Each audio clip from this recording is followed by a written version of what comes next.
to the city. 자, 끄덕거리세요 이렇게. 그렇죠. 음악 조금만 더 크게 할까요? Yeah, let's go. 비틀비틀거리는 세상 속에 미끌미끌거리는 유혹의 노래 던지고 주만 보는 날 보고 놀래. 동네 방네 외칠래 내 사랑 고백. 난 카비 마티는 잘 몰라도 죽게 수저실 리듬 속에서 네 나노.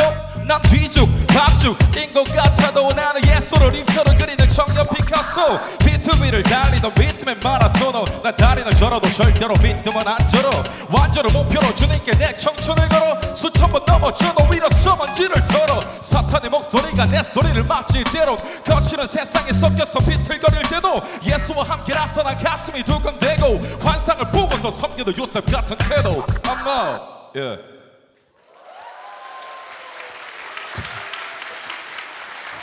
여러분 이게요 같은 힙합이라도 누가 하느냐에 따라 다른 것 같아요. 나 옛날에 기도 많이 했어요. 사람들이 네 선교사 되고 싶다고? 그럼 똑바로 걸어. 선교사 되고 싶어? 그럼 머리 길러. 선교사 되고 싶어? 셔츠 입어. 넥타이 매. 나는요 뭐 어때냐면 이런 생각이 들었어요. 내가 칼인데 난 기도했어요. 주님 저를 달콤한 바나나로 만들어주세요. 안 바뀌는 거예요. 주님 저를 그러면 당근으로 만들어주세요. 안 바뀌어요. 여러분 하나님은 나를 이렇게 삐딱하게 만든 걸 후회하진 않으세요. 그런데 잘 들어보세요. 내가 칼일 때 이 칼을요 사탄이 들면 사람을 찔러 죽이는 거고요. 이 칼을요 의사가 들면 사람을 살리는 것처럼 내가 어떤 정체성에 속해 있는지가 중요하다는 거예요. 그런데 여러분 이 정체성이라는 게요 우리가 좀 더 생각해 볼 게 어떻게 하면 하나님의 정체성을 가질 수 있느냐 간단하죠. 우리 개신교에서는 성경 안에서 하나님의 정체성을 배워야 한다고 가르칩니다. 그런데 우리 청소년들이요 그리고 성도님들이요 왜 우리가 예수적으로 살아가지 못하고 단순히 종교적으로 살아가고 있느냐? 이유는 한 가지예요. 여러분 전 이런 말을 별로 안 좋아해요. 복음으로 돌아가자. 여러분 근데요 복음은요 돌아가야 하는 옛날 게 아니에요. 복음은 여기에 있어요. 여기에 들어가면 되는 겁니다. 우리가 이 강의를 통해서 해야 될 것은 우리가 지금요 동화적으로 우리에게 인지되어 있는 예수를 만나는 것이 아니라 성경 안에 실제하는 예수에게 다가가서 손을 잡고 나와서 함께 이제는 2018년의 새해를 살아갈 수 있어야 된다는 얘기입니다. 한번 생각해 볼게요. 다윗이랑 골리앗이 싸우는 건 누구나 알고 있는 얘기예요. 그렇죠? 근데 이 다윗이라는 이 사람이 이 성경 속에서 그 골리앗이랑 싸울 때요 고딩이에요. 근데 이 고딩이요 고등학생이요 이 돌을 들고 있어요. 돌을 들고 있는데 뭐 이런 얘기를 합니다. 골리앗한테 이렇게 얘기해요. 저 할례 받지 않은 블레셋 사람은 누구간데 나의 살아계신 하나님을 모욕하느냐 이렇게 얘기를 해요. 근데 이걸 우리가 얼마나 동화적으로 보는지 아세요? 이런 식으로 상상을 해요. 저 할례 받지 않은 블레셋 사람은 누구간데 나의 살아계신 하나님을 모욕하느냐. 어떤 고딩이 이러고 싸워요? 지금 여기 고등학생들 있죠? 이러고 싸워요? 학교에서? 네가 새치기를 하였다. 안 싸워요 그렇게. 이 얼마나 실제적인 감이 없는 거냐고요. 여러분 혹은 우리가 산상수훈이라고 일컬어지는 복에 대한 설교가 있어요. 예수님께서 넓은 벌판에서 얘기를 하세요. 갈릴리에서 있었던 일이죠. 그런데 사람이 정말 많았어요. 정말 한두 명이 아니고 몇백이었단 말이에요. 거기 안에서 어떤 얘기 하시냐면 보통 가난한 자에게는 복이 있나니 천국의 저들의 것이다. 아는 얘기죠 우리가. 그렇죠. 근데 우리 상상 속에서 어떤 줄 아세요? 그 30대 초반의 젊은 남자가 한 비둘기 몇 마리를 거느리고 이렇게 걸어옵니다. 원피스 입고요. 그리고 이렇게 얘기하죠. 가난한 자에게는 복이 있나니 천국이 저들의 것이다. 500명이 있다고 생각해 보세요. 500명이 모여 있는데 마이크도 없는데 동화란 얘기예요. 성경 속에 있는 이야기가 현실이 아니라고 믿는 것은 동화라고 인지하기 때문이에요. 왜 이런 상황이 벌어지냔 말이에요. 여러분 때때로 어떤 방학 때 되면은 단기 선교도 가고 그러잖아요. 이럴 때 보면은 아이들이 막 모여서 기도 열심히 해요. 가서 복음을 전하겠습니다. 막 열심히 하는데 제가 그런데 강의 가면 꼭 물어봐요. 너네 옆집에 누가 살고 있는 줄 아냐? 몰라요. 너 옆집 아저씨가 너 어떤 종교인 줄 알아? 몰라요. 너 밑에 1층에 거기 편의점 그 알바 오빠가 혹시 무슨 종교인지는 알아? 너 맨날 보잖아. 몰라요. 여러분 이상하지 않아요? 나의 이웃이 어떤지도 모르는데 비행기 티켓을 끊어가지고 선교를 나간다고요. 그러니까 나의 이웃이, 나의 바로 옆에 있는 사람이 어떤 영적인 상태인지 이해하기도 이전에 궁금하지가 않아요. 그럼 뭐예요? 선교가 그냥 레포츠라는 거예요. 나의 이웃은 나의 몸과 같이 사랑하라는 예수님의 이야기는 왜 동화적으로 전락되어 있는 거냐고요. 이거 간단한 겁니다. 우리가 성경을 동화로 인지하기 때문이에요. 이 문제가 왜 일어나는지에 대해서 다시 한번 좀 면밀하게 살펴보죠. 첫 번째, 지식에는요 3가지 종류가 있습니다. 첫 번째가 관찰 지식이고, 두 번째가 절차 지식이고, 두 가지의 단점을 보완하는 세 번째가 대면 지식이에요. 첫 번째, 따라합니다. 관찰 지식. 이 관찰 지식은 간단해요. 책을 봐서 아는 거, 뭐 이런 거죠. 자, 여러분들이 서점에서 혹은 제 책을 사서 읽었어요. 그럼 저를 아는 게 되죠. 그러나 그것은 오해가 생겨요. 그렇죠? 정말 모르는 걸 수 있어요. 여러분 피카소를 아시죠? 이게 지금 관찰 지식이에요. 여러분들은 피카소의 인격에 대해서 잘 알 수 없어요. 저도 마찬가지고요. 우리가 책을 봐서 아는 거예요. 이거는 오해가 생겨요. 이 관찰 지식이에요. 그렇죠? 오해가 생깁니다. 두 번째 따라합니다. 절차 지식. 이 절차 지식은 뭐냐면, 이 절차 지식이라는 건 이제 몸을 움직여서 알아요. 그러니까 예체능이죠. 실수가 없을 것 같죠? 그런데 있어요. 왜냐? 절차 지식의 맹점은 짝꿍이 없다는 거예요. 예를 들어서 100m 달리기를 360초에 뛰는 사람이 있다고 생각해봐요. 너무 오래 걸리는 거죠. 그렇죠? 그런데 얘가 맨날 혼자 뛴다고 생각해봐요. 그럼 얘는 자기가 잘 뛰는지 못 뛰는지 몰라요. 그렇죠? 짝꿍이 없으면 알 수가 없어요. 이게 절차 지식이에요. 몸을 통해서 하는 것 같아서 알 것 같은데 오해가 없을 것 같은데 결국에 모르는 거야. 이게 절차 지식입니다. 자, 세 번째 따라합니다. 대면 지식. 만나서 하는 거예요. 오해가 없어요. 만났기 때문에 오해가 있을 수가 없는 거예요. 자, 복습 한번 해보죠. 자, 영어 공부하는 거. 영어 공부하는 건 관찰 지식일까요? 대면 지식일까요? 두 개가 다 합해져야 되긴 하지만 기본적으로는 대면 지식이에요. 여러분 우리가 아무리 책 보고 Hi, how are you? I'm fine, thank you, and you? 외국 나가면 이런 말 잘 안 써요.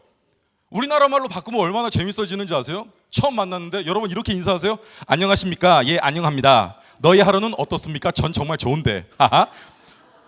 안 그래요. 보통 뭐냐면 잘 지냈어? 아니면 실제로 대면 지식으로 만나보면 Hi, doing? What's new? 뭐 이렇게 얘기할 수 있겠죠. 대면 지식으로 만나면 우리가 실제로 관찰 지식으로 알던 거랑은 다를 때가 많다는 얘기예요. 그럼 태권도 겨루기 하는 거, 이거 절차 지식일까요? 대면 지식일까요? 대면이죠. 그렇죠. 자, 그러면 혼자서 샌드백을 치는 건 절차 지식이죠. 샌드백 혼자 열심히 쳐놓고 내가 싸움 잘해. 오해예요. 오해일 수 있는 거예요. 그렇죠. 대면 지식이 가능해야 우리에게는 오해가 안 생긴다는 얘기예요. 우리에게 물어봅니다. 여러분은 왜 예수적으로 살지 못하고 있죠? 우리가 관찰 지식으로 예수를 이해했거나 절차 지식으로 예수를 이해했기 때문이라고요. 예를 들어 볼게요. 관찰 지식으로. 자, 좀 죄송스러운 말씀이지만 성경을 관찰 지식으로 이해하면 말 그대로 이단이 되는 거예요. 문자적인 해석은 정말 그 뭐라 그래요? 유해해요. 안 좋습니다. 자, 보세요. 우리가 잘 알고 있는 이단이 14만 4천이라는 숫자에 대해서 얘기하죠. 그 14만 4천이라는 그 숫자가 굉장히 중요하다고 생각을 합니다.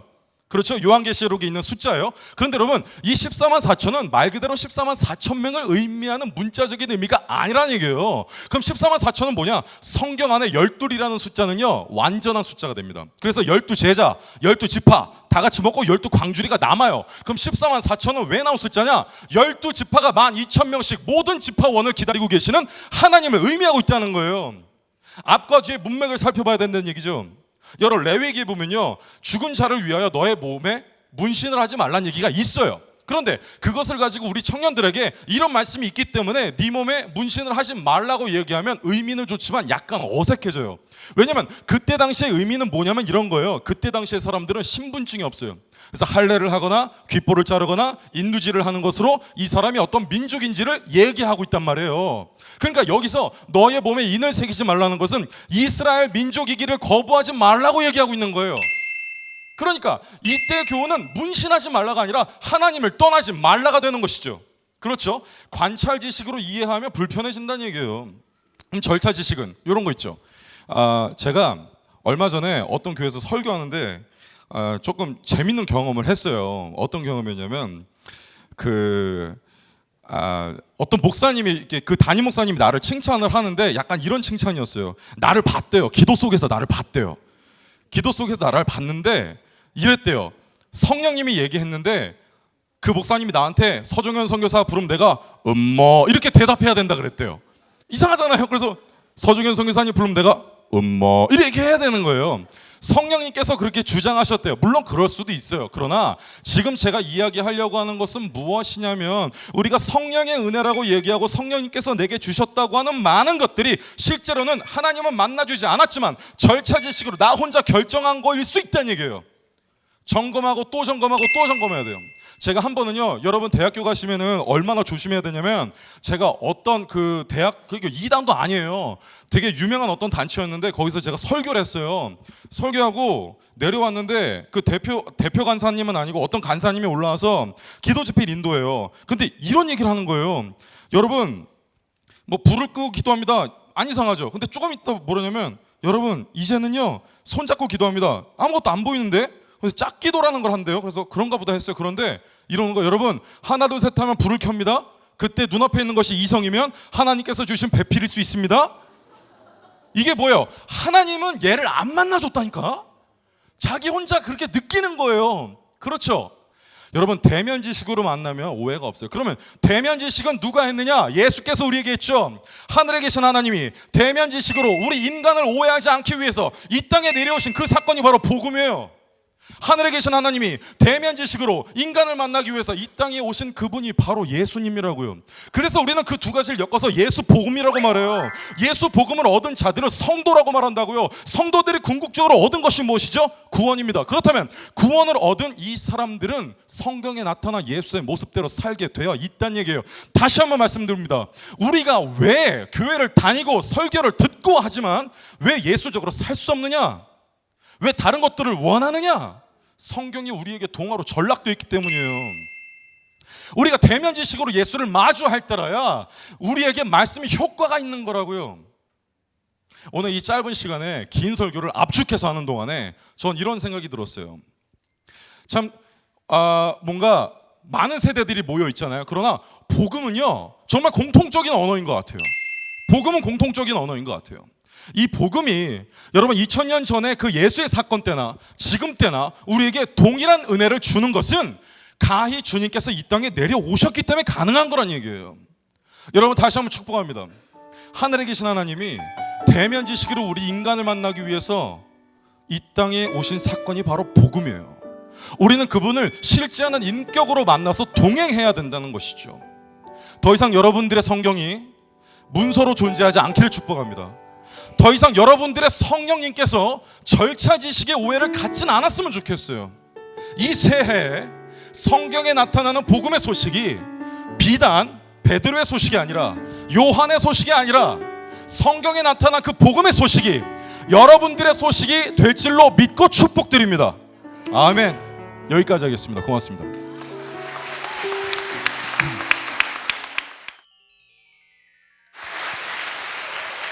저 지금 목이 메일 뻔했어요. 여기 뭐가 가득 고였나 봐. 너무 무지 시원했습니다. 고맙습니다. 저만 시원했나요? 여러분들 좀 속이 시원하셨나요?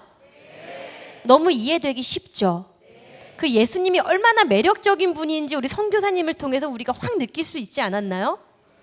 너무 멋있을 것 같아요. 근데 음성이 왜 이렇게 좋으세요? 그거 다시 한 번만 해주실 수 있어요? 어떤 거요? 그거 성경에 우리가 듣는 성경으로 들었던 그거 있잖아. 성우분들이 하셨던 거. 어떻게 하시는?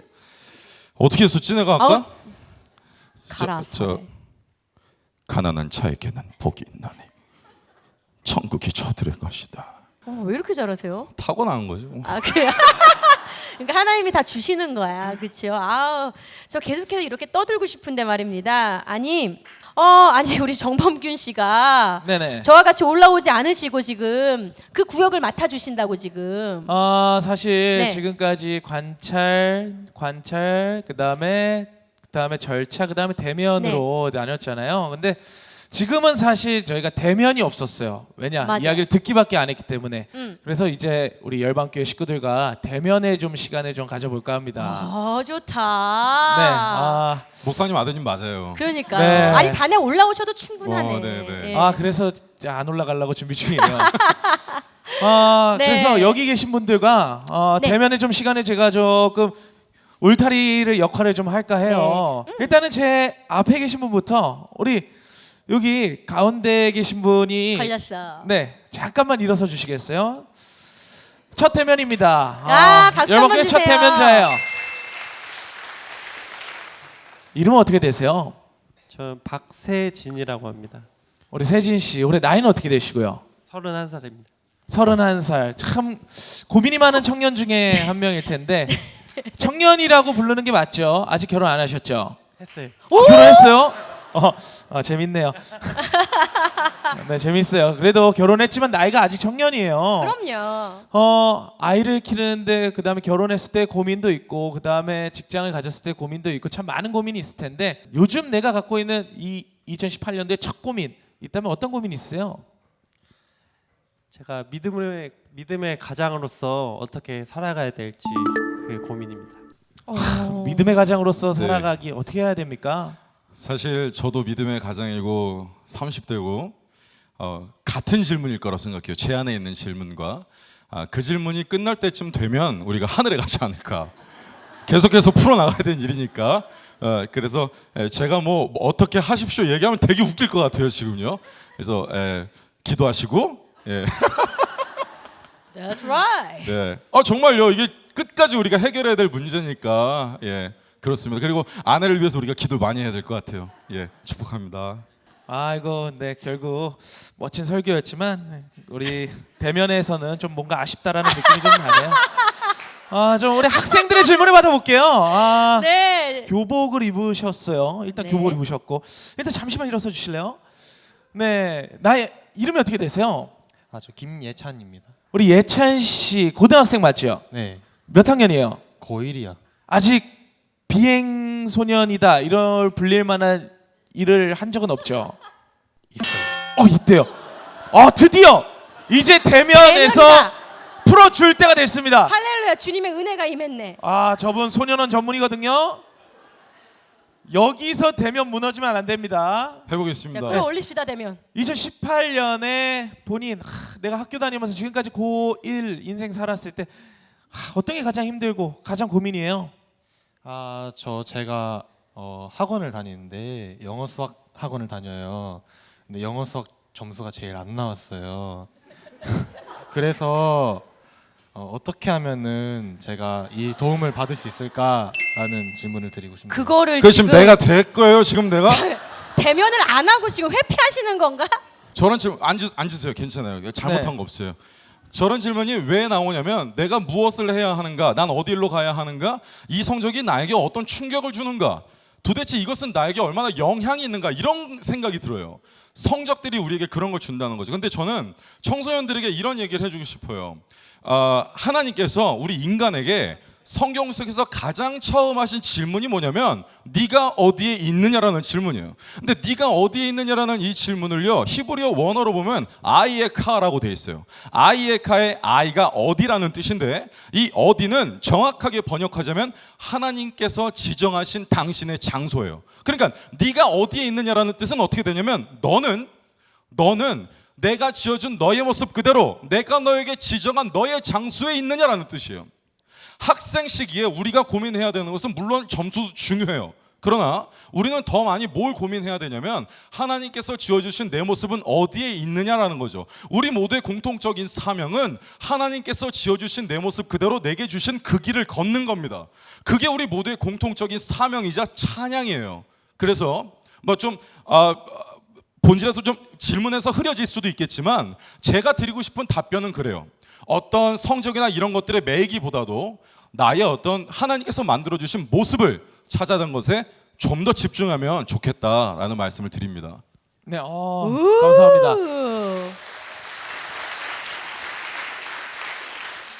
결과론적으로 질문에 영어와 수학의 점수를 높이고 싶어요 하는 사실 다른 대면이었지만 저희가 어쨌든 은혜로서 만족스러우십니까? 아, 예, 만족합니다. 아이가 뭐야? 아이 내가 뭐? 만족합니다. 아이고 만족합니다. 네. 아니 그러면 사실 맞아요. 부모님들도 계시니까 맞아요. 부모님들도 계시니까 우리 아이에 대해서 사실 우리 아이가 좀 방황을 한다든가 이럴 때 아니면 옆집 아이가 방황을 한다라고 생각을 해보시고 중고등학생을 키우시는 어머니 아버님은 안 계시나요? 이쪽에 손 안 드시는데 막 뒤에서 등을 치 너잖아 집사님 키우잖아 막 이러고 있어요 지금. 여기 노란 옷 입으신 어머님은 지금 자녀분이 몇 학년 몇 반일까요? 네. 아 그럼요. 노란 옷이 단 한 명이에요. 네. 애석하게 단 한 명입니다. 우리 그러면 딸인데 아들 같은데 딱 한 가지 우리 딸이 요 정도만 좀 바뀌었으면 하는 거 있으면 한 가지만 좀 이야기를 해주실 수 있을까요? 아, 너무 힘들어가지고요. 전학을 보내버렸어요. 그 정도예요. 힘든데 전학을 왜 보내요? 집에서 내보내는 게 속편하지 그럴 거면. 그럴 거면 집에서 내보내지 왜 학교에 내보내요? 아니 학교를 왜 전학 보내신 거예요? 뭐가 이렇게 힘들게 했길래? 저기 제가요 너무 열이거든요. 그래가지고요 애한테 져요. 그래서 고2인데 이제 고3인데 공부를 안 해가지고 공부 안 하는 것까지 좋은데 이제 친구들하고 너무 어울려 다니고 막 이래가지고 친구랑 이제 멀리 이제 떨어져 있으면 안 돌아다닐 것 같아서 이모네 집 있는데 아주 먼 데로 보내버렸어요. 아 학교도 보내고 집에서도 보냈군요. 아 사실 이거 자체가 굉장히 고민입니다. 이때 어떻게 하면 조금 더 주님께 오고 엄마에게 오고 네네. 할 수 있을까요? 예, 앉아서 들으셔도 됩니다. 제가 어떻게 하다 소년원 사역하게 됐냐면 저는 칼에 처음 찔린 게 중학교 2학년 때예요. 중학교 2학년 때 처음 칼에 찔리고 24살 때 정신병원에 입원을 했어요. 거기서 하나님을 만났어요. 제가 처음 칼에 찔렸을 때 우리 어머니가 응급실에서 내가 봉합을 하고 있을 때 하신 말씀이 너는 내 아들이기 이전에 하나님의 기업이다라는 말씀이었어요. 근데 그 말씀이 없었다면 그 말씀이 공급되지 않았다면 내가 아마도 하나님을 잘 몰랐을 것 같아요. 그런데 좀 실제적인 조언을 드리죠. 어른들이 물어봐요. 제가 이제 학부모 상담을 많이 하니까 음악 치료를 하다 보니까 상담을 많이 해요. 심리 치료의 분야니까요. 어른들이 물어봅니다. 청소년들은 너무 규칙이 없어요. 여러분 어떻게 생각하시는지 모르겠지만 애들은 주법 정신이 약하고 우리 가정에서 규칙을 어기려고 해요. 너무너무 힘들어요. 그렇게 얘기하거든요. 일단 첫 번째. 청소년들과 대화가 바르게 될 거라고 생각하는 것 자체가 정상이 아니에요. 불가능한 거예요. 전혀 우리 청소년 사역자들이 농담이지만 뼈가 있거든요. 우리가 중학생들을 뭐라고 부르는지 아세요? 중고딩들을 좀비라고 불러요. 왜냐면 자 첫 번째 잘못 건드리면 큰일 나요. 두 번째 자기들만의 규칙이 있어요. 두 번째 한번 집중해 보세요. 애들이 규칙이 없다고요? 여러분 잘 들어보세요. 처음에 태어나서 아이와 엄마는 탯줄을 끊어요. 그런데 그 탯줄을 끊는 것이 정신적인 탯줄을 끊는 건 아니에요. 그 탯줄이 계속해서 이어져 나갑니다. 학령기 아동, 6학년이라고 대부분 봐요. 그때까지는 그냥 문자적인 사고를 해요. 예수는 살아계신다, 끄덕거린다고요. 그런데 청소년기가 되면 사람이 그 추상적인 사고를 처음 시작해요. 이때 생기는 역동이 어마어마하다고요. 이게 뭐지 저게 뭐지 고민이 생겨요. 근데 그러면서 이 사람들은 이 청소년기의 사람들은요 비로소 실제적인 탯줄을 끊고 나의 독립된 어떤 곳을 찾기 시작해요. 그러니까 이 아이들이 정말로 여러분 생각처럼 규칙을 싫어한다면 왜 지난 겨울 우리의 청소년들은 국가적인 규모로 롱패딩을 입었을까요? 청소년들은 내가 원래 있었던 곳에서 규칙을 어기는 동시에 나의 정체성을 어딘가에서 찾아요. 그게 또래 집단이에요. 그런데 그 또래 집단으로부터의 이탈감이요 이 아이를 망쳐요. 저 지금 좀 심하게 얘기하는 거 아니에요. 더 심하게 얘기할 수도 있어요. 또래 집단에서의 이탈은 범죄의 원인이 돼요. 또래 집단에서의 강압적인 이탈은 범죄의 원인이 된다고요. 제가 만나고 있는 아이들은 대부분이 그런 과거를 가지고 있어요. 그러나 부모님들이요 이 아이가 새롭게 생성한 그 또래 집단을 용인해주고 인정해주는 경우에 어떤 현상이 일어나느냐, 이 또래 집단에서 문제가 생겼을 때 가족에게 조언을 구해요. 그러니까 자신의 또래 집단이 생겼으나 가정의 역할이 제대로 이루어지고 있는 것이죠. 만약에 아버지가 있다고 가정해 볼게요. 그 아버지에게 회사는 회사일 뿐이지 가정은 아니에요. 회사에서 있는 이야기들을 가정과 나눠야 되는 게 중요한 겁니다. 그렇죠? 너무너무 자명한 사실이죠. 아이들도 똑같아요. 그 또래 집단이 0이 된 상태에서 그 문제점을 가족과 나눠야 돼요. 그런데 또래 집단에서 이탈된 경우, 그리고 그 또래 집단에서 이탈을 자행한 것이, 자행이 아니라 그렇게 행동할 수 있게 한 것이 만약에 내 부모일 경우 더 커다란 거리감이 생깁니다.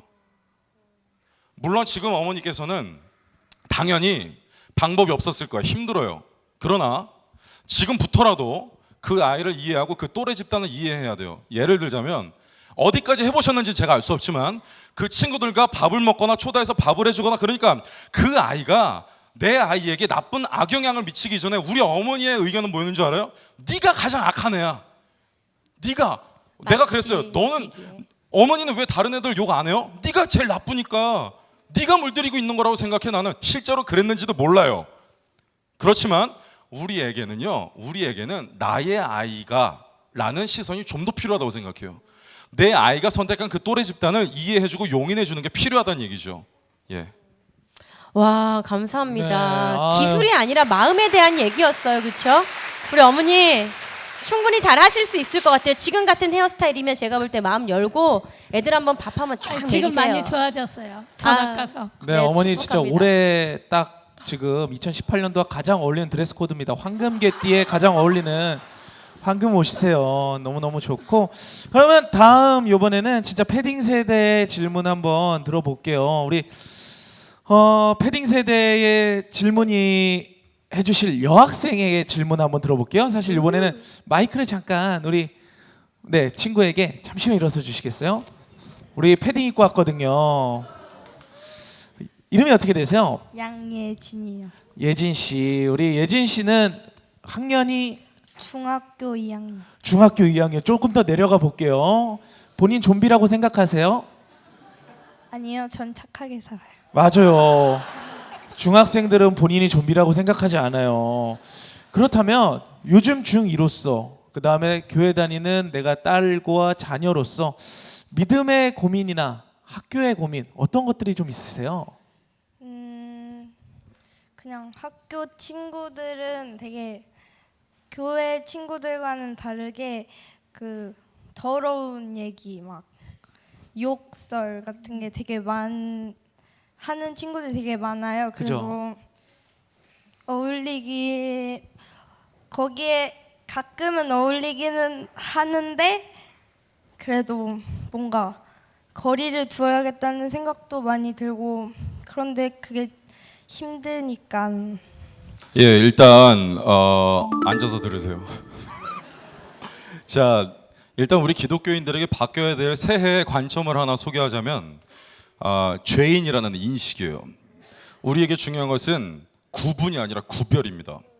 세상 땅은 주께서 등진 땅이 아니라 주님께서 자신을 쏟으신 땅이에요. 기독교인이 된다는 것은 호텔에 걸려있는 예쁜 흰색 커튼이 되는 것이 아니라 흰색 걸레짝이 되는 거죠. 더러운 곳에 가서 더러운 걸 닦으랬더니 더러운 곳에 가서 더러운 걸 욕하고 있으면 그는 기독교인으로서의 기능이 없는 거예요. 여러분, 세상은 우리가 두려워하거나 밀어내야 되는 대상이 아닙니다. 여러분, 소금은 무슨 색이죠? 흰색이죠. 근데 평소에 생각하세요? 생각 잘 안 합니다. 저 고추장은 빨간색, 된장은 된장색, 우리 다 알잖아요. 근데 소금을 가지고 색깔놀이 잘 표현 안 해요.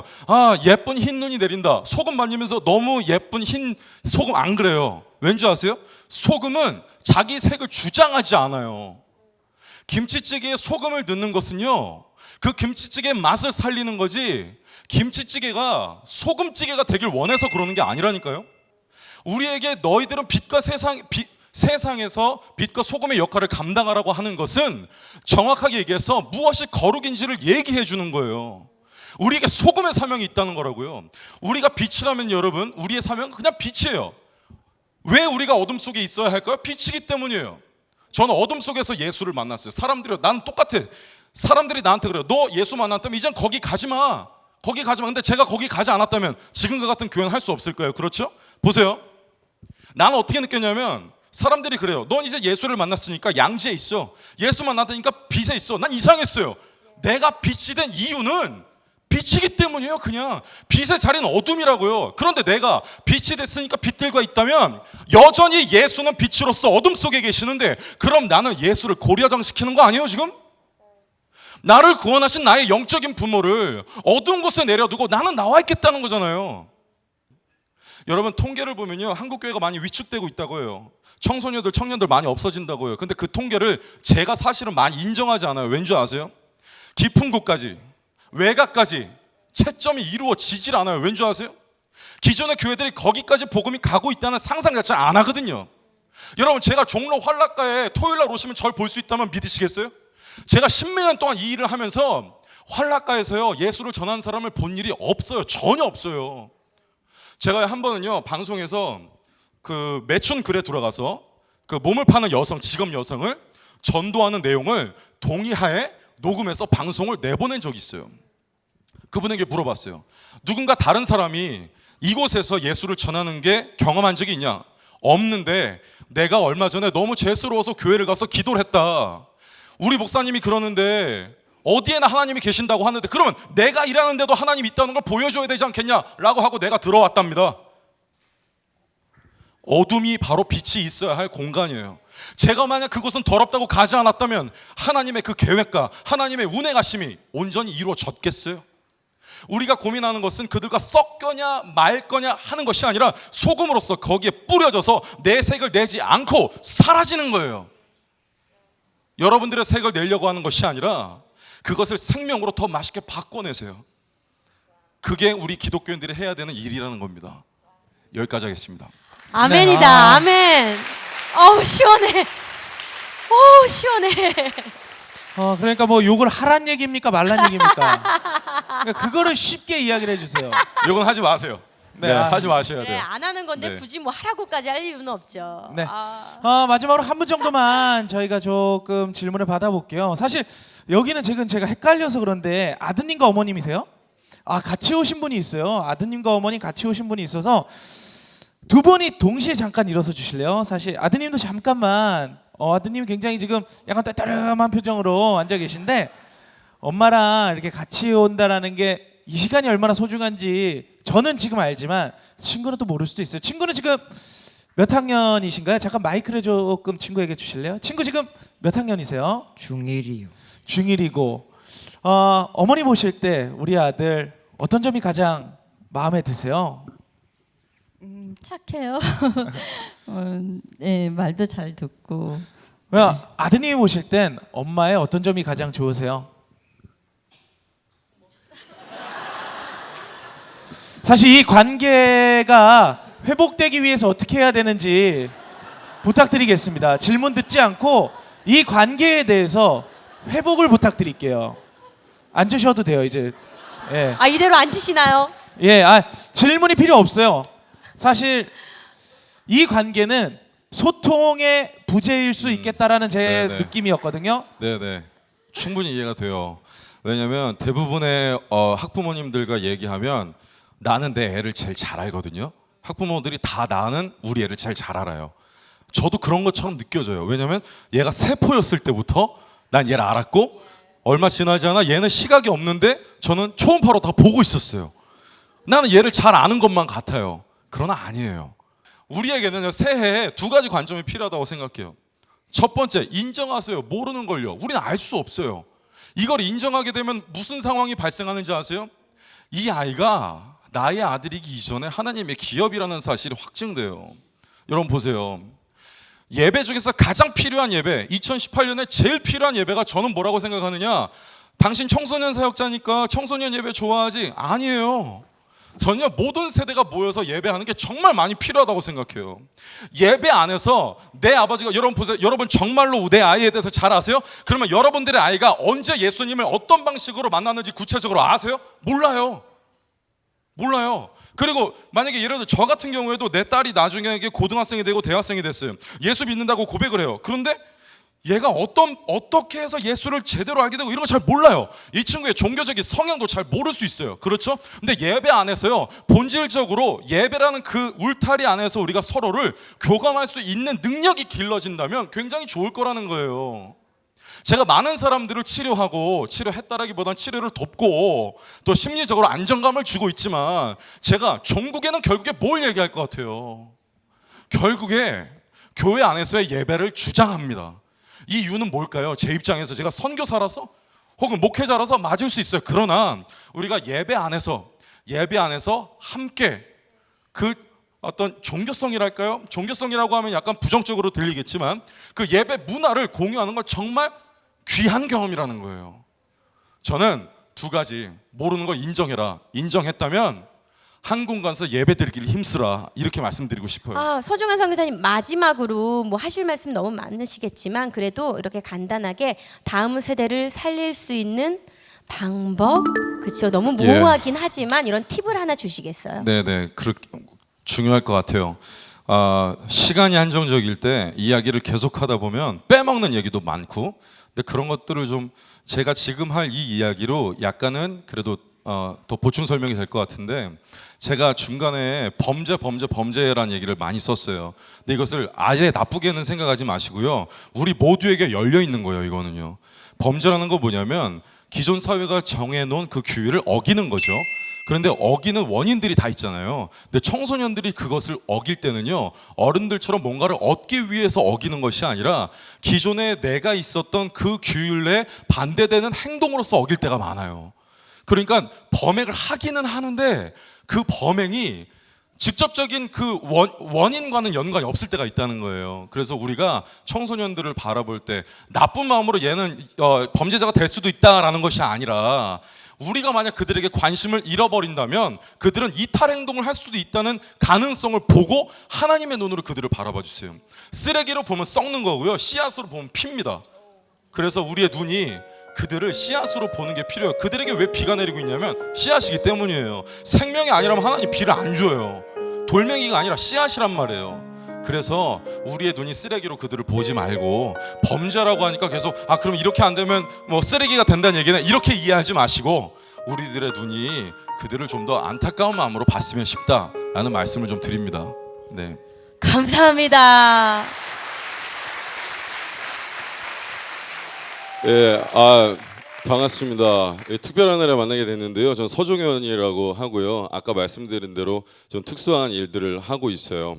오늘은 예수님의 별명에 대해서 좀 얘기를 하려고 해요. 왜냐하면 별명이라고 하면 그냥 뭐 농담스러운 얘기가 아니라 우리가요, 이름대로 잘 안 살아요. 제 이름이 마루종에 어질 현자를 쓰는데 뜻을 풀이하자면 높고 어진 사람이에요. 근데 그렇게 안 살아요. 여러분들도 다 이름이 있겠죠. 근데 우리가 그 이름대로는 잘 안 살더라는 거예요. 그런데 우리가 별명을 살펴보잖아요. 그럼 그 별명대로 살아요. 예를 들어서 제 별명이 친구들 사이에서 얼큰이에요. 얼굴이 크다는 뜻이에요. 그렇죠? 여러분들도 별명이 다 있어요. 아까 정교회가 별명이 개가수예요. 나는 옛날에 처음에 개가수 이렇게 얘기하는 줄 알았어요. 왜냐면 이 친구를 보면 좀 개가수 다 어울려요.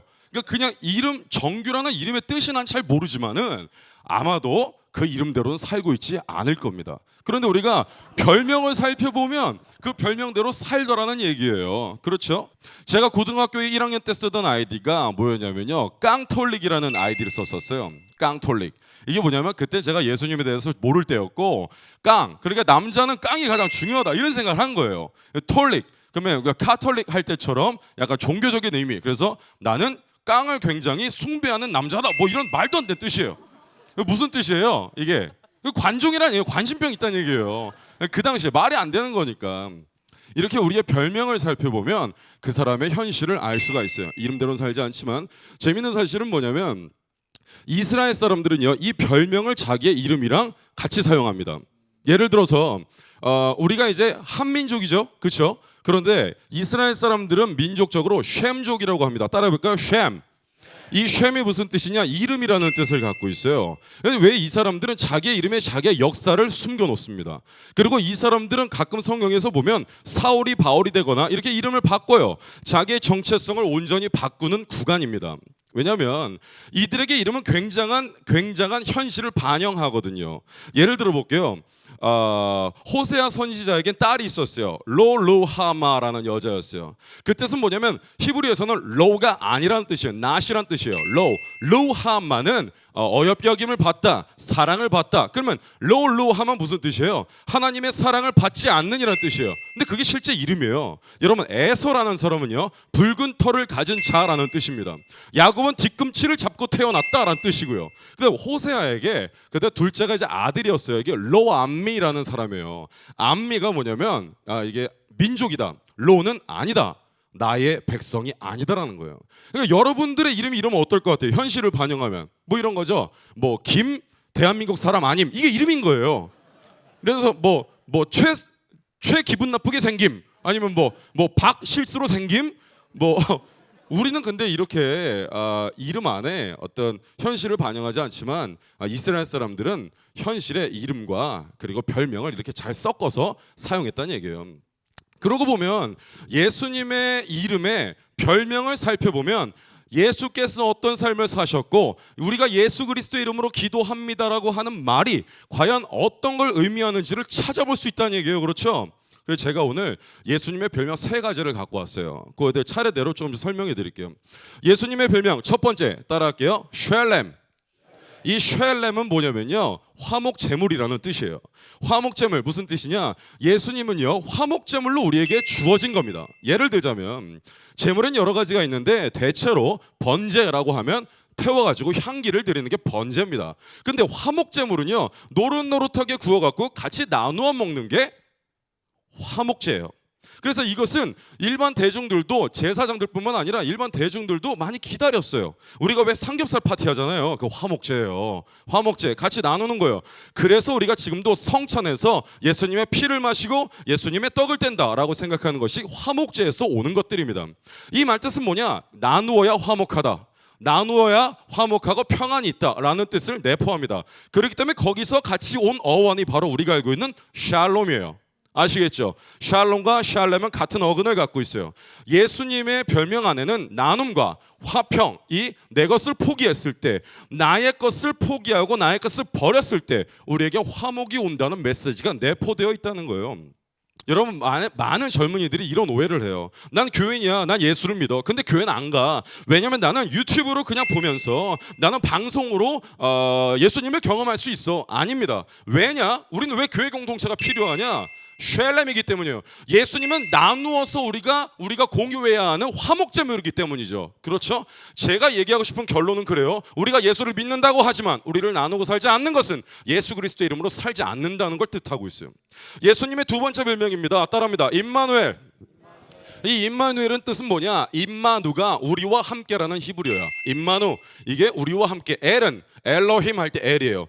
임마누엘 그러면 하나님은 우리와 함께 하신다라는 뜻이에요. 이게 예수님의 두 번째 별명이에요. 처녀가 잉태하여 아들을 낳을 것이니 그의 이름을 임마누엘이라 하라. 그 뜻은 내가 너희와 함께 있다는 뜻이다 라는 것입니다. 임마누엘, 하늘에 계신 하나님이 이 땅에 오신다는 뜻을 내포하고 있습니다. 하나님께서는요, 그 죄를 우리가 넘어갈 수 없다는 거 알고 계신다니까요. 우리가 그 죄라는 중압감과 죄라는 그 기압차를 넘어가지 못할 거 이미 알고 계십니다. 그래서 하나님께서는 이 땅으로 낮아지시기를 결단하셨어요. 그게 바로 임마누엘입니다. 그런데 우리가 낮아지기를 결단하나요? 안 합니다. 낮아지기를 결단하고자 얘기는 하지만 사실 잘 안 낮아져요.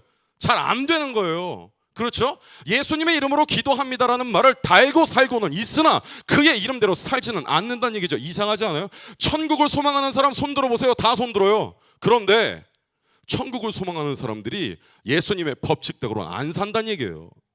예수님의 이름 세 번째로 소개하죠. 자, 따라합니다. 아가페. 이것은 헬라어입니다. 아가페라는 것은 무엇이냐면 그 사람을 사랑하되, 사랑의 여러 가지 종류가 있다고 얘기합니다. 그런데 아가페라는 것은 자체를 사랑하는 걸 의미해요.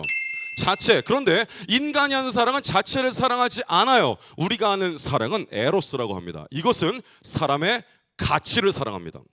여러분 사랑하는 사람들 있죠. 근데 여러분들에게 어떤 가치를 제공할 수 없는 사람은 인간은 사랑할 수가 없어요. 예. 그런데 우리는 어때요? 그렇게 안 살아요. 예수님대로 안 삽니다. 자체를 사랑하지 않아요. 여러분, 자체를 인간이 사랑한다면 왜 고3 애들은 시험을 보고 나서 자기 점수를 보고 자살을 선택할까요? 왜요? 인간들이 정말 자체를 사랑하는 기분을 받는다면 인간들은 자살을 선택하지 않을 거예요. 하나님께서 만약에 여러분들의 가치를 사랑한다면 여러분 잘못하면 죽여버리면 돼요. 새거 만들면 된다고요. 근데 그렇게 안 한다는 얘기예요. 그렇게 안 합니다. 여러분들이 잘못이 있잖아요. 그 죄를 덮으시는 이유 자체가 여러분 자체를 사랑하고 있기 때문이에요. 그게 아가페예요. 근데 우리 그렇게 안 살아요. 예수님의 이름으로 기도한다라고 얘기하지만 예수님의 모습으로 살지 않는다는 얘기예요. 정리해 볼게요. 쉘렘은요, 다시 한번 나눔과 관련이 있고요. 그리고 두 번째 임마누엘은요, 겸손과 관련이 있어요. 세 번째 아가페는요, 자체를 사랑하는 것과 관련이 있어요. 근데 우리 이렇게 안 산다는 얘기예요. 이렇게 살면 사람들이 욕해요. 자, 나눈다. 누가 나누라고 가르쳐요? 세상의 가르침. 1 더하기는 2, 2 더하기는 4, 4 더하기 4는 8, 8 더하기 8은 16. 너무 쉽죠? 많이 가지라고 가르친다니까요. 많이 가지면 된다고 가르쳐요. 근데 5677 더하기 5677, 92,044 더하기 92,044, 숫자가 올라가면 올라갈수록 계산하기 어려워지고 쓰러지게 된다고요. 이게 사단의 계략이에요. 우린 이걸 따라갑니다. 하나님의 조건은 단순해요. 1 더하기는 뭐죠? 1이에요. 한 남자와 한 여자가 만나요. 2명이 되나요? 한 가정이 되나요? 한 가정이 됩니다. 한 남자와 한 여자가 만나서 아이를 낳아요. 3명이 된 거예요? 한 가정이 된 거예요. 이게 하나님의 법칙입니다. 그런데 세상은 많이 가지라고 해요. 독식하라고 가르친다고요. 두 번째, 뭐였죠? 겸손. 우리 겸손하려고 노력 안 해요. 여기 중에서 내려가려고 노력하는 사람 얼마나 계세요? 그렇게 안 산다니까요. 찍어 누르고 올라가고 1등 하려고 노력해요. 이 중에 우리가 1등 했다고 해서 그 권능을 받았다고 해서 밑으로 내려가서 꼴등을 섬기려는 사람 찾기가 쉬울까요? 어려울까요? 어렵다는 얘기예요. 그렇게 안 살아요. 그렇죠? 이렇게 살면 사람들이 손가락질 할 거예요. 세 번째, 자체를 사랑하는 것. 이거 제일 어려운 거예요. 이 사람이 사랑할 구석이 없는데 사랑하는 게 정말 어렵다니까요. 저는요, 처음에 우리 아내가요, 우리 아내랑 나는 우리 아내가 그냥 밝다고만 생각하면서 연애를 했어요. 결혼하고 보니까 말이 너무 많아요. 말이 너무 많아. 어제는요, 내가 진짜 며칠 동안 설교하느라 집에 못 들어갔어요. 오랜만에 들어갔는데 옆에 누워갖고, 오빠 있잖아, 박명수 장모가, 내가 그걸 왜 듣고 있어야 되죠? 그런데 돌아다니다가, 우리 아내랑 돌아다니다가요, 저 멀리서 아는 사람을 만났어요. 그럼 나는 그냥 안녕하세요. 그리고 빨리 가고 싶어요. 가던 길 가고 싶어. 근데 만나면 우리 사모는요, 깍 가갖고, 어머 안녕하세요 목사님. 근데 박명수 사모 이걸 계속 얘기해요. 난 처음에 말이 많은 걸 보고 제가 타박을 했어요. 근데 그게 잘못됐다는 걸 알았어요. 저는요, 우리 아내를 바꿀 수 없어요. 저는요, 우리 아내의 단점을 보완시킬 수 없어요. 그 자체를 사랑하지 않으면 평화는 우리 가정에 오지 않아요. 전 알게 됐어요. 여기에 소금의 역할을 해서 사모가 할 수 있는 역할을 만들어주면, 그리고 함께 목회를 하면 좋을 것이다. 전화 신방과 카톡 신방을 우리 아내에게 맡겼어요. 기적이 일어났어요. 나랑 대화하면 우리 애들이 나한테, 형 근데 이거 힘들어요. 기도해 임마. 네 잘못된 거야. 무릎 꿇어. 이렇게 얘기했는데 우리 아내한테 얘기하면 이렇게 한대요. 그렇지. 아이고 아니야, 우리 남편이라고 나쁜 사람이었어. 막 이렇게 얘기한다는 거예요. 그러면서 우리 교회 공동체가 하나가 돼가는 모습을 봤어요. 여러분, 그 자체를 사랑하지 않으면 우리에겐 방법이 없는 거예요. 없어요. 그런데 여러분, 제가 좀 심각한 얘기를 하나 할게요. 저요, 소년원 퇴원생을 만나는 선교사예요. 그리고 저는 교도소에도 일을 나가요. 제가 이거 한 가지만 얘기하죠. 청소년 재범률이요, 2016년도 판결에 2016년도의 결과로 43.1%예요. 재범률이요. 100명이 모였을 때 43명이 재범한다는 얘기예요. 많이 봤을 때 절반이에요. 이거 왜 이럴까요? 이게 정말 제도의 문제일까요? 저는 이것을 제도의 문제라고 생각했다면 저는 법을 공부했을 것 같아요. 제가 선교사로 남아있는 이유는 이것은 어떤 영적인 매임이 있다고 믿기 때문이에요. 여러분, 지금 우리에게는요, 예수님의 이름으로 기도할 때 진정 예수님의 이름으로 기도하고자 하는 믿음이 필요해요. 그러니까 그렇게 살아야 한다는 거예요. 정리할게요. 예수님의 이름에는 3가지 뜻이 있어요. 나눔, 그리고 겸손, 그리고 자체를 사랑하는 것입니다. 우린 그렇게 살 필요가 있어요. 그 이름대로 살지 않고서는 우리는 천국을 꿈꾸기가 어렵다는 거예요. 이 명절에 우리가 이와 같은 기쁜 날에 상기해야 할 것은, 우리가 그리스도인의 마음으로 생각해야 할 것은, 과연 우리가 예수 그리스도의 이름으로 이 삶을 살아가고 있느냐. 그렇다면 여러분들이 예수의 이름으로 산다면 여러분들의 영은, 여러분들의 육체는요, 날마다 그리스도의 계절, 명절을 경험할 수 있을 겁니다. 그래서 그런 말씀을 드려요. 예수님의 이름대로 사시면 예수님의 나라에 들 수 있습니다. 여기까지 하겠습니다. 고맙습니다.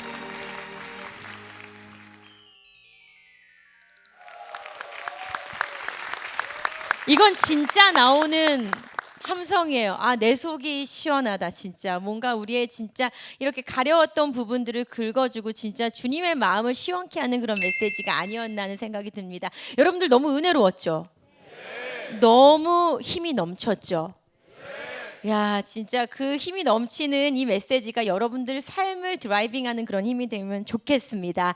아우, 지금 근데 사실 이렇게 들으면서 나도 질문 있는데 지금 나 진짜 선교사님 이렇게 만났는데 오늘 내가 이 형한테 내가 진짜 오늘 선교사님한테 이 고민을 좀 나눠야겠다. 나도 한번 지금 이거 하나님이 나에게 주신 기회다 생각되시는 분들은 이렇게 좀 질문을 하실 수 있도록 우리 정규 씨가 지금 여러분들 사이에 이렇게 겸손하게 저기 지금 계십니다. 굉장히 지금 경청하셔가지고 못 찾을 뻔했어요.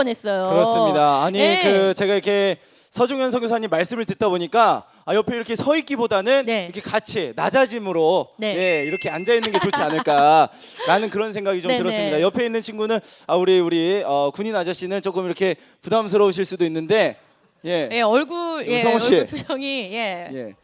제가 이렇게 좀 가까이 붙어 있으니까 좀 부담스러워요? 조금 부담스러운 예, 알겠습니다. 조금만 떨어지겠습니다. 네, 우리 성우 씨는 그 원래 군 생활하기 전부터 이렇게 신앙 생활 하셨나요? 네, 모태 신앙인데 네. 이제 좀 우여곡절이 있었던 것 같아요. 신앙생활이 있어서. 근데 네. 입대를 하고 나서부터는 신앙의 열정이 네. 타오르면서 오! 요즘은 굉장히 열심히 교회도 다니고 모임도 하고 있습니다. 와, 그렇구나. 야, 박수 한번 해주세요. 원래 사실 이렇게 신앙생활 하는 게 군대에서는 신앙이 많이 깎인다고 하는데 오히려 신앙이 성장하셨구나. 네. 혹시 그러면은 서종현 선교사님 말씀 들으면서 좀 궁금한 거나 이런 거 있으셨나요? 지금 이제 타오르는 이 신앙심을 가지고 예. 전역을 한 다음에 사실 전역을 하고 나서도 이거를 계속 유지할 수 있을지가 좀 걱정이 되긴 하는데 그렇죠. 예. 제가 어떤 식으로 섬기고 나아가야 이 모습을 유지할 수 모습을 있을까? 유지할 수 있을지 혹은 더 성장할 수 예, 있을까? 더 성장할 수 있을지 그거를 여쭤보고 싶습니다. 네, 굉장히 좋은 질문입니다.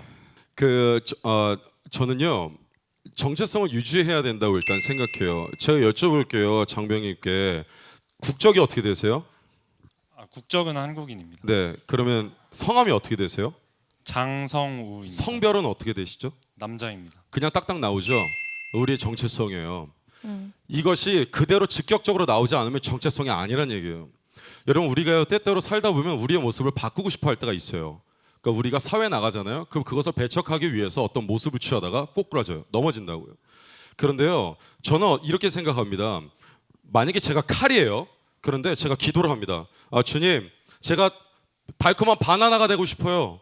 바나나가 되지 않아요. 어떤 기독교들은 거짓말해요. 네가 기도하면 다 들어준다. 그렇지 않아요. 하나님은 우리에게 자판기가 아니라 우리에게 필요하다면 눌림도 주시고 우리에게 필요하다면 연단도 주시는 영적인 아버지란 얘기죠. 그분을 정체성으로 두는 게 중요합니다. 무슨 얘기냐면 우리가 아무리 칼일 때 주님 홍당무가 되고 싶어요, 사탕이 되고 싶어요, 안 바뀌어요. 그러나 이 칼은 변하지 않아요. 그런데 우리가 이게 정말 칼일 때 의사의 손에 들리면 사람을 살리는 거고요. 이게 강도의 손에 들리면 사람을 죽이게 되는 거예요. 우리의 정체성이 어디에 있는지를 정확히 한다면 흔들릴 만한 여건이 안 주어져요. 그런데 그 정체성이 흔들리니까 내가 잠깐 발 한번 담가볼까? 이런 마음에서 비롯된 것들이 우리를 흔들거리게 만드는 거죠. 그렇죠? 그리고 또 하나, 흔들리지 않을 거라는 생각이 정말 잘못될 수 있어요. 이 중에 만약에 내가 전역하고 난 흔들리지 않을 것이다. 상황이 변화가 됐는데 어떻게 안 흔들려요? 난 강인할 수 있을 것이다. 아니에요. 준비하셔야 돼요. 여러분, 신앙이 좋다는 뜻은요 좀 이상한 뜻이에요. 왜냐하면 신앙은 어차피 온과 오프예요. 예수를 믿는다 아니다, 온 오프라고요. 이것은 경중을 나눈 것 좀 웃길 수 있어요. 그렇지만 제가 생각할 때 이것을 좀 더 재미있게 표현하자면 신앙이 좋다는 것은 여러분, 신앙을 가졌다고 해서 물이 딱 고정돼 있지는 않아요. 파도처럼 늘 흔들거립니다. 그런데 신앙이 비교적 약한 사람들은 이게 크겠죠. 웨이브가 클 거라고요. 그렇죠? 근데 신앙이 좋다고 표현되는 사람들은 그것이 비교적 낮을 거예요. 높고 낮으면 낮을 거라고요. 그러나 정지에 있을 거라고 생각하는 것은 우리가 얘기하는 이단이거나 내게는 문제가 없다, 우리 교회는 문제가 없다, 뭔가 저럴 수 있을까라는 생각을 하는 것은 무리가 있어요. 그렇죠? 그래서 문제가 없을 거라는 생각 마시고 지금 장병님이 얘기하는 것처럼 모든 사람들이 내 환경이 바뀌면 나는 비틀거릴 수 있다라는 마음으로 정체성을 확고하게 하시기를 추천드립니다. 네. 와, 너무 시원하다. 감사합니다. 네. 아니 근데 지금 네. 많은 이제 우리 공군 장병들 다른 분들 고개를 끄덕이셨어요. 왜냐하면 네. 이런 고민을 지금 갖고 계실만 하거든요. 내가 그렇죠. 다시 전역해서 사회에 나가면. 네. 근데 이제 계속 말씀하시지만 그 존재, 그 자체만으로 사랑하는 거, 저 역시도 마찬가지로, 그러니까 그 가치에 의해서 받는 것이 나의 정체성이라고 생각했을 때에는 상황이 바뀌면 나의 정체성도 흔들리는 것 같아서 힘들었는데, 정말 말씀하신 것처럼 상황과 관계없이 예수를 믿는다는 건 나로 인함이 아니라 사실 하나님으로 인함인 것이 신앙인 거거든요. 그렇게 네. 되면은 상황이 흔들려도, 환경이 흔들려도 나를 지탱해주는 중심되는 안정감이 내 삶을 이렇게 지탱을 해주더라고요. 네. 그래서 그 정체성을 이 시간 안에서 찾고 나가셨으면 좋겠어요. 우리 나중에 멋지게 만나자고요. 네. 오늘 질문 감사합니다. 자, 우리 감사합니다. 장성우 장병님께 큰 네. 박수 부탁드리겠습니다. 예. 멋지다. 감사합니다. 네, 자, 정수 이제 씨. 네. 제가 잠깐 좀 일어나도록 하겠습니다. 저기 저 옆으로 이동을 한번 해보도록 네, 하겠습니다. 달려오세요. 네, 자 한번 이동을 하겠습니다. 네, 자 이런 오늘 이야기를 들으면서 군대 오고 나서 신앙에 대한 고민이 있을 것 같아요. 오늘 또 이제 서종현 선교사님의 말씀을 들으면서의 질문이나 이런 게 있으신 분들 손을 잠깐 들어주시면 좋겠습니다. 네, 이거 기회예요, 진짜로 여러분들. 내가 지금 너무 들이대서 너희가 지금 말을 못하는 거죠? 예, 한 분이 계십니다. 자, 우리 네. 자 그러면 제가 옆으로 갈 수는 없을 것 같고 성함이 어떻게 되시죠? 네, 앞에 보시고. 서명현입니다. 서명현 일병이시군요. 네. 예. 자 그러면은 고민을 좀 이야기해 주시겠어요? 오늘 선교사님이 정말 좋은 말씀해 주셨는데 저희가 이제 예수님의 이름대로 그렇게 살아가야겠다라는 그런 생각들과 고민들은 가지고 있는데 우리가 이제 생활관이나 또 삶의 자리에서 어떻게 그런 것들을 또 고민하고 좀 실천할 수 있을지 실제적인 것들을 조금 알려주셨으면 좋을 것 같아서 질문을 드렸습니다. 네, 실제적인 네. 일 쉽지 않을 것 같습니다. 예. 예. 넓죠. 실적이면 뭐 초코파이를 나눠주라 뭐라고 하시는지 잘 모르겠는데 네. 우리 교회가 개청된 지가 1년 반 지났어요. 1년 반 지났고 교인이 20명이에요.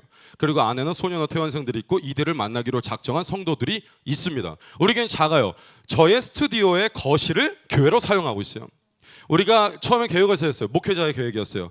리모델링을 하자. 그래서 천장도 좀 올리고 좀 넓어 보이게. 그래서 조금 더 터가지고 우리가 편리한 생활을 하자라는 고민을 갖고 있던 찰나에 우리 아이들에게 1년 동안 11조에 대해서 가르쳤어요. 11조에 대해서 가르치고 11조를 하기 시작했어요. 11조를 하는 그날 우연의 일치였는지 제가 아는 선교사님을 모셔서 설교를 하게 됐어요. 그는 흑인이에요. 그는 흑인이고 그의 국적은 우간다예요. 우간다 사람인데 우리나라에서 나사렛 교단에서 선교학으로 박사학위를 취득했어요. 우간다에서는 상위 1%입니다. 이분이 와서 얘기하는 것이 파송교회를 찾고 싶다. 아무도 날 파송하려고 하지 않는다라는 거였어요. 그래서 그 얘기를 듣는 동시에 우리 아이들에게 어떤 변화가 있을지 고민이 들었어요. 그 사람이 가고 저한테 아이들의 요청은 그거였어요. 형, 우리가 1년 모으면 2천만 원 모을 수 있지 않아요? 한 사람당 100만 원씩만 벌어도 100만 원 10만 원이면 20명이면 200인데 그럼 11조 모아서 우리 우간다에 교회 만들어가지고 이번 파송해주면 어때요? 와. 이런 얘기를 하는 거예요. 그런 얘기를 하더라고요. 근데 전 생각했어요. 어떻게 이런 생각을 할 수가 있지? 목회자인 나는 우리가 리모델링을 하기를 바랬어요. 근데 이 아이들의 마음을 보면서 전 이런 생각을 했습니다. 이게 교회지. 이게 교회죠. 교회의 목적이 뭐예요? 교회를 세우고 선교사를 파송해야죠. 복음을 만방에 펼쳐야죠. 그 교회의 목적이죠. 그렇죠. 저는 이렇게 생각합니다. 내가 어떻게 해야 하는가? 사실요, 실제적인 어떤 것을 하라기보다는 이미 우리 교회 사회가 공유하고 있는 그것을 열심히 할 때 이미 그것은 이루어지게 짜여 있어요. 우리가 11조 생활을 올바르게 하고 주일 성수를 올바르게 하고 성도 간의 교제를 올바르게 나누는 것이 바로 예수의 이름대로 사는 거에 명백한 베이스가 된다고요. 특별히 다른 것을 요구하는 것이 아니라 내가 예를 들어서 이렇게 생각해보죠. 내가 만방에 구원을 전하고 싶다. 복음을 말하고 싶다. 그렇다면 내 옆집에 누가 살고 그가 복음을 믿는 것부터 알아야 되는 게 정상인 거고 내가 가는 선교지를 아프리카로 설정하기 이전에 나의 내무실이 나의 선교지라는 걸 인정해야 돼요. 여러분 누가 선교사죠? 아프리카로 가는 그만요? 아니면 저만요? 아닙니다. 예수를 믿는다라는 말 자체가 나는 선교사라는 의미예요. 내가 예수를 믿습니다라는 말은 내가 예수를 전하고 싶다라는 얘기라고요. 같은 말이에요. 그렇기 때문에 예수 그리스도를 품은 마음마다 선교사인 거고요. 예수가 없는 그곳마다 선교지인 거죠. 이것을 인정하고 이미 교회 사회가 이루고 있는 통념들을 따르면 그것이 바로 예수의 이름대로 사는 것이 됩니다. 특별한 것을 하려고 하지 마시고 교회 사회가 이루고 있는 전통들을 지켜나가시는 것도 가장 근본적인 근간적인 방법이라는 거죠. 예, 그것을 말씀드립니다. 네. 와. 속이 시원합니다. 네. 자, 혹시 우리 또 질문 있으신 분, 네, 손 들고 잠깐 표해 주시면 제가 옆으로 다가가도록 하겠습니다. 네. 아, 여러분들 아주 예, 한 분 계십니다. 저기 예, 저기 용기를 옆으로 내서 멋지다. 제가 이동하도록 하겠습니다. 네. 예, 잠시 일어나셔서 자기 소개 좀 부탁드릴게요. 예, 작통단 유선반에서 전화 고치는 상병 이재욱입니다. 예. 이분 없이는 전화기를 못 고치는 거예요. 네, 우리 이재옥 상병님, 네, 질문 제가 부탁드릴게요. 작통단에서 청지기를 섬기고 있는데 이 세대에 좀 부족함도 없고 또 머리가 좋은 세대여서 그런지 전도하기가 너무 힘듭니다. 예, 그 점에서 이제 최대한 이제 어떻게 전도하면 좋을까 이렇게 얘기도 해보고 하는데 이제 예수가 과학적으로 생각해서 자꾸 사실적으로 없다고 믿는 사람들이 너무 많아서 그래서 강요할 수도 없고 그래서 최대한 본이 되자고 보여주는데 그래도 믿음을 주기가 참 어려운 것 같습니다. 그런 세대에게 어떤 전도를 해줘야 될지 질문을 드리고 싶습니다.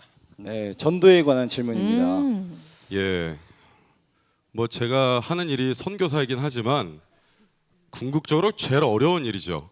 궁극적으로 제일 어려운 일이죠. 사실 지식적으로 과학을 말씀하셨는데 지식적으로 전달해서 그가 끄덕거릴 수 있다면 저는 그게 신앙이라고 사실 생각하지는 않아요. 예를 들어서 이렇게 생각하죠. 옛날에 쉽게 얘기해 볼게요. 청소년기 때 연애를 합니다. 연애를 하는데 오늘부터 1일 그러면 사랑이 시작돼요. 헤어져. 그러면 사랑이 없어져요. 가능한가요? 이렇게 너 믿어. 그러면 눈 감고 믿어요. 불가능한 거예요. 사람 마음이라는 게 종이 쪼가리처럼 접었다 폈다 되지는 않아요. 그렇죠? 제가 드릴 수 있는 조언은 이겁니다. 단추가 여러 개가 있네요. 그렇죠? 자, 그중에 우리가 어떤 단추를 끼울지는 몰라요. 제가 이런 설교를 통해서 여기에 믿지 않는 분이 한 명 있다고 쳐봅시다. 그분이 오늘 설교를 듣고 맨 밑에 있는 단추를 꼈어요. 지나가다가 지금 상병이라고 하셨죠? 상병님이 내무실에서 또 하는 행동을 보고서 두 번째 단추를 낍니다. 교회에 왔다가 맛있는 걸 먹었어요. 교회는 참 따뜻하네. 또 하나를 낍니다. 우연히 어떤 방송을 봤는데 맞는 말인 것 같아. 또 하나 낍니다. 맨 마지막에 누군가 껴요. 그래서 그것을 맨 마지막을 낀 사람이 복음을 전한 건 아니라고요. 이것은 우리 전체가 한국교회가 해낸 거예요. 그렇죠? 여러분들의 행동 자체, 여러분들의 사고 자체가 어떤 변화를 극적으로 일으킬 거라는 상상 자체가 위험해요. 우리는요, 단추의 하나를 끼고 있을 뿐이에요.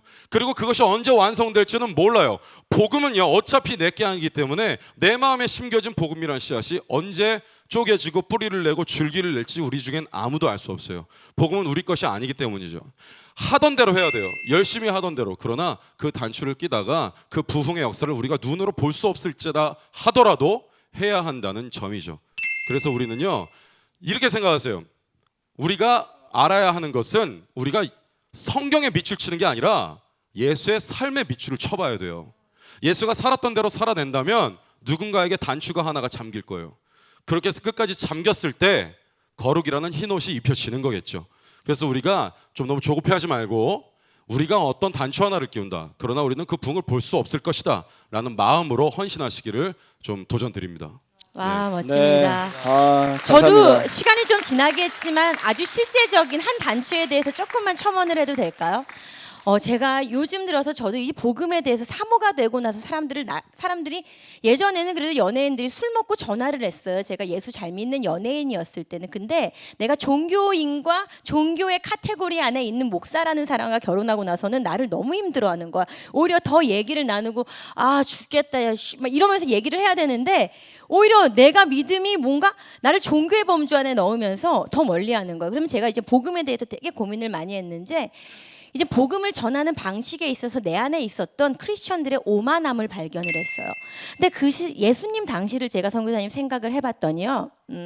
예수님은 기적을 행하시고 굉장히 많은 것들을 삶 가운데 오셨는데 진짜 살펴보면 우리네 먹고 사는 일상에 너무나도 관심이 많으셨고 너무 밀접하게 오셨다는 거죠. 같이 어울리셨고 같이 파티하셨고 그러면서 예수님은 아주 매력이 있었던 분이라는 것을 발견했어요. 그런데 크리스찬들이 예수님을 전하는데 전혀 매력적이지 않아. 그러니까 이 세대 가운데 아무런 예수에 대한 매력을 느끼지 못하니까 좋은 가치, 예수라는 좋은 가치가 땅에 떨어졌는데 그 브랜드의 가치를 아무도 이렇게 끌어올려서 제대로 된 가치를 보여줄 수 있는 매력을 우리가 발산을 못하는 걸 발견했어요. 그냥 지금까지의 컨셉은 더러운데 가지마. 만지면 내가 더러워질 거야. 영적으로 혼미해. 만지지 마. 나한테 옮을 거야. 근데 예수님의 컨셉은 다른 거였잖아. 가서 예수님이 손 대심으로 인하여서 정케된 거예요. 근데 누군가가 매력적인 누군가는 가야죠. 선교사님도 그 메시지가 있으시잖아요. 들어가야죠. 지금 하고 계신 사역도 들어가서 하고 계신 거잖아요. 마찬가지로 우리가 당신들은 몰라. 막 삶이 너무 고단하고 피곤하고 좌절되고 두려움이 많고 짜증이 나고 분노가 가득하고 너덜너덜해진 사람들한테 다짜고짜 가서 회개해.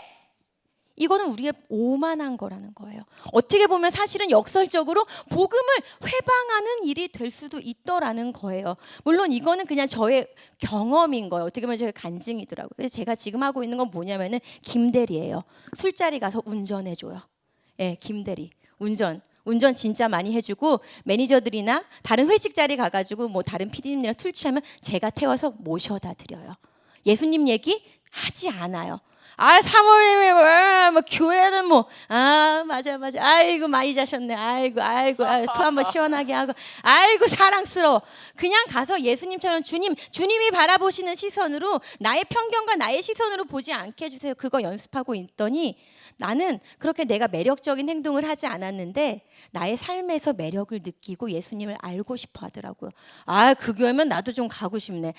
뭐 괜찮네. 술 냄새 풍기면서 가도 돼요. 당연하지. 웰컴. 와요. 그러니까 좀 이렇게 우리가 매력적인 예수님을 전할 수 있는 세대가 되면 어떨까? 한 단추는 그렇게 끼워보면 어떨까 하는 저의 의견이었습니다. 네, 와. 네, 감사합니다. 자, 그럼 저는 이제 무대로 다시 한번 올라가도록 하겠습니다. 다시 한번 박수 주시겠어요? 감사합니다. 주셨습니다. 예, 이젠 또 우리가 늘 드리는 질문이고 진짜 사실 이 얘기를 하려면 너무 길지만 우리가 어떠한 노력을 해야지 진짜 다음 세대가 이 믿음의 유업위에 정말 건강하게 잘 자랄 수가 있을까요? 그 노하우를 좀 전해주시겠어요? 그 노하우가 사실 제 노하우는 아닐 것 같고 그 성경에서 나타난 대로 우리 사모님 지금 얘기하신 것처럼 저는 오만함을 진짜 해체해야 된다고 생각해요. 가장 중요한 메시지였어요. 정말 중요한 메시지고요. 여러분, 제가 지금 할 얘기는 제가 한 얘기는 아니고요. 우리 개가수의 스승님이신 분이 하신 얘기인데 제가 좀 빌려서 해볼게요. 네. 성경 안에 그 여성은 남성을 돕는 배필이다라는 얘기가 있어요. 이것 때문에 어떤 한 성별이 평가절하돼요. 근데 이것을 보면 돕는 배필이다의 돕다라는 것은요 에체르라는 단어를 쓰는데요. 이 에체르라는 단어는 절대로 어떤 하층민이 되게 귀족을 도울 때 그 돕다 쓰는 게 아니라 나의 도움 되시는 주여 나를 도우소서 할 때 돕다가 에체르예요. 예, 그렇다고요. 그러니까 우리나라 말로 하면 돕는 배필이다라고 하니까 약간 어떤 누군가의 삶을 보필하는 입장으로서만 살게 되는 것 같지만 그렇게 평가절하되지 않는다는 얘기예요. 제가 이 얘기를 왜 말씀드리냐면 오만함을 죽이기 위해선 우리가 영적으로 월등하다라는 생각이 해체돼야 돼요. 개신교는 그렇게 해서 개발된 거고요. 그렇게 해서 정착된 겁니다. 그렇게 만들어진 거예요, 우리가요. 그렇기 때문에 우리는 언제나 싸워야 돼요. 오만함과 싸우지 않는 개신교는 개신교가 아니란 얘기예요. 우리가 왜 성경을 들여다보냐? 개신교에서 제일 중요한 건 성경이에요. 성경을 정말 열심히 봐야 돼요. 왜냐하면 성경 안에서 예수가 어떻게 오만함과 싸웠는지를 보는 거예요. 여러분 이 얘기 있잖아요. 가난한 사람들에겐 복이 있나니 천국의 저들의 것이다. 이것의 청자가 누군지 아세요? 가난한 사람들이 아니에요. 가난한 사람들은 원인이 있기 때문에 그 가난한 사람들은 절대로 천국에 갈 수 없다라고 얘기했던 오만한 율법주의자들을 겨냥해서 하신 말씀이에요. 무슨 말이냐? 너 지금 오만하다.